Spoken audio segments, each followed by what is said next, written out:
നമസ്കാരം. ഞാൻ ഈ കാണിച്ചേക്കുന്ന വാർത്ത കണ്ടോ? ഇപ്പൊ റിപ്പോർട്ട് ചെയ്തതാണ്, കുറച്ചു നേരമായിട്ടേ ഉള്ളൂ. തിരുവനന്തപുരത്ത് ശിശുക്ഷേമ സമിതിയിൽ വെച്ചിട്ടാണ് ഇങ്ങനെ ഒരു സംഭവം ഉണ്ടാകുന്നത്. ഒരു പൊടിക്കുഞ്ഞ്, 2.5 വയസ്സ് മാത്രം പ്രായമുള്ള ഒരു പൊടിക്കുഞ്ഞിനാണ് ഈ ഒരു അനുഭവം ഉണ്ടായിരിക്കുന്നത്. 3 ആയമാരാണ് പ്രതികൾ. 3 അവളുമാരെയും പോലീസുകാർ അറസ്റ്റ് ചെയ്തുകൊണ്ട് പോയിട്ടുണ്ട്. 3 പേരും കരഞ്ഞ് കണ്ണീരൊക്കെ ഒലിപ്പിച്ച് മൂക്കൊക്കെ ഒലിപ്പിച്ചിട്ടാണ് പോലീസ് വാഹനത്തിൽ കയറി പോകുന്നത്.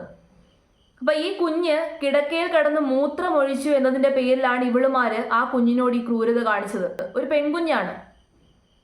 ഇങ്ങനെയൊക്കെ ക്രൂരത കാണിക്കാൻ എങ്ങനെ സാധിക്കുന്നു? ഇവളൊക്കെ പെണ്ണാണോ? എനിക്ക് അറിയാത്തത് കൊണ്ട് ഞാൻ ചോദിക്കുവാണ്.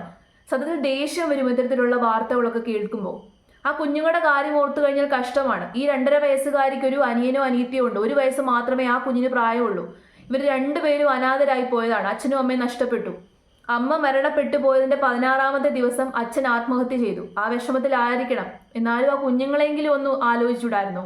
അതിനുശേഷം ഈ കുഞ്ഞുങ്ങളുടെ സംരക്ഷണം ശിശുക്ഷേമ സമിതി ഏറ്റെടുക്കുകയായിരുന്നു. അങ്ങനെയാണ് അവിടേക്ക് ഈ കുഞ്ഞുങ്ങൾ വരുന്നത്. 2.5 വയസ്സ് മാത്രം പ്രായമുള്ളൂ എന്ന് പറയുമ്പോൾ പൊടിക്കുഞ്ഞാണ്. തിരിച്ചറിവായിട്ടില്ല, നേരെ ചൊവ്വേ നല്ല രീതിയിൽ നടക്കാറായിട്ടില്ല, സംസാരിക്കാറായിട്ടില്ല. ആ കുഞ്ഞ് ആ പ്രായത്തിൽ കിടക്കയിൽ കിടന്ന് മൂത്രമൊഴിക്കും. എല്ലാ കുഞ്ഞുങ്ങളും മൂത്രമൊഴിക്കും. 7-8 വയസ്സുള്ള പിള്ളേർ വരെ കിടക്കയിൽ കിടന്ന് മൂത്രമൊഴിക്കാറുണ്ട്. ആ കുഞ്ഞുങ്ങളെ നോക്കാനല്ല ഇവളുമാര് ശമ്പളം വാങ്ങിക്കുന്നത്. താൽക്കാലിക ജോലിക്കാരാണെന്നാണ് പറയുന്നത്. ആരായിക്കോട്ടെ, ആ കുഞ്ഞുങ്ങളെ നോക്കാൻ വേണ്ടിയിട്ടാണല്ലോ ഇവളുമാര് ശമ്പളം വാങ്ങിക്കുന്നത്. ആ കുഞ്ഞുങ്ങളെ നോക്കുന്നതിൽ നിന്ന് കിട്ടുന്ന ശമ്പളത്തിലാണല്ലോ ഇവളുമാര് വെട്ടി വിഴുങ്ങുന്നത്. വെട്ടി വിഴുങ്ങി ചീമപ്പന്നികളുടെ കൂട്ടായിട്ടുണ്ട് 3 എണ്ണം.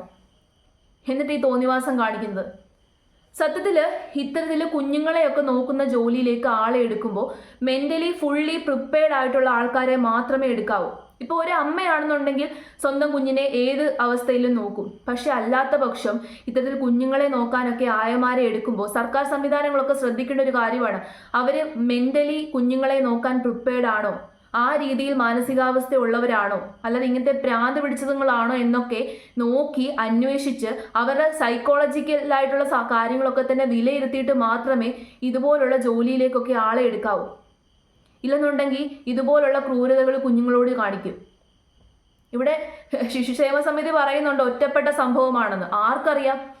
അവിടെയുള്ള എത്ര കുഞ്ഞുങ്ങൾക്ക് ഇത്തരത്തിലുള്ള ദുരനുഭവം നേരിട്ടിട്ടുണ്ടെന്ന് നമുക്കറിയില്ല. കുഞ്ഞുങ്ങളാണ്, അവരൊരിക്കലും പറയില്ല.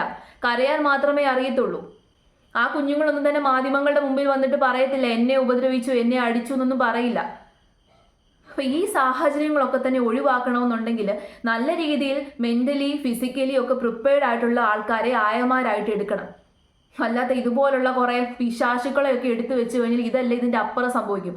3 എണ്ണത്തിന് നല്ല തക്കതായിട്ടുള്ള ശിക്ഷ കൊടുക്കണം. ഇതുപോലുള്ള ഒരു രീതിയിലുള്ള ജോലിയിൽ ഇവളുമാരൊന്നും പ്രവേശിക്കത്തില്ലെന്ന് ഉറപ്പുവരുത്തണം. ഇവളുമാരുടെയൊക്കെ സർട്ടിഫിക്കറ്റിൽ എഴുതി കൊടുക്കണം. വല്ല സൈക്കോളജിസ്റ്റിനെയും കൊണ്ട് കാണിക്കണം. ഇവളുമാർക്കൊക്കെ കുഞ്ഞുങ്ങളുള്ളതല്ലേ, അല്ലെങ്കിൽ ഇനി ഭാവിയിൽ കുഞ്ഞുങ്ങൾ ഉണ്ടായി കഴിഞ്ഞാൽ അതിൻ്റെയൊക്കെ ഗതി എന്തുവാകും? എങ്ങനെ സാധിക്കുന്നു? ഇവളുമാർക്ക് അത് പറ്റത്തില്ലെന്നുണ്ടെങ്കിൽ ആ ജോലി ഇട്ടിട്ട് പോകണം.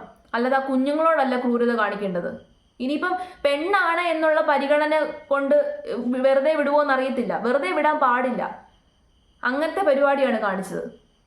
നമ്മുടെ നാട്ടിലെ നിയമങ്ങൾ അങ്ങനെയാണല്ലോ. പെണ്ണാണ് എന്ന് പരിഗണന കൊടുത്തുകൊണ്ട് ഇത്തരത്തിലുള്ള സംഭവങ്ങളിൽ നിന്ന് സുഖമായിട്ട് ഊരിപ്പോരാ. പിന്നെ ഒന്ന് കരഞ്ഞു വിളിച്ചാൽ മതിയല്ല, അയ്യോ എനിക്ക് മക്കളുണ്ടേ എന്നൊക്കെ പറഞ്ഞ് കരഞ്ഞു കാണിച്ചു കഴിഞ്ഞാൽ സുഖമായിട്ട് ഊരിപ്പോരാൻ വേണ്ടി സാധിക്കും. ഇത്തരം സംഭവങ്ങളൊക്കെ ഒഴിവാക്കേണ്ടതാണ്. ഇതുപോലുള്ള ഒരുപാട് സർക്കാർ സ്ഥാപനങ്ങളുണ്ട്. അവിടെയൊക്കെ നിരവധി ആയമാർ ജോലി ചെയ്യുന്നുണ്ട്. സ്വന്തം മക്കളെ പോലെ പൊന്നുപോലെ നോക്കുന്ന ആയമാരുണ്ട്. അവർക്കൊക്കെ ഇവളുമാരൊരു നാണക്കേടാണ്, അപമാനമാണ്. ഇവിടെയൊക്കെ ത്രൂ ഔട്ട് പരിശോധന നടത്തണം. ഓരോ ആഴ്ചകളിലും മാസം തോറും പരിശോധന നടത്തണം. കുഞ്ഞുങ്ങളൊക്കെ സേഫ് ആണോ? ഇവളുമാരുടെയൊക്കെ മാനസികാവസ്ഥയ്ക്ക് ചിലപ്പോൾ അതുങ്ങളെയൊക്കെ എന്ത് ചെയ്യാൻ പോലും മടിക്കത്തില്ല.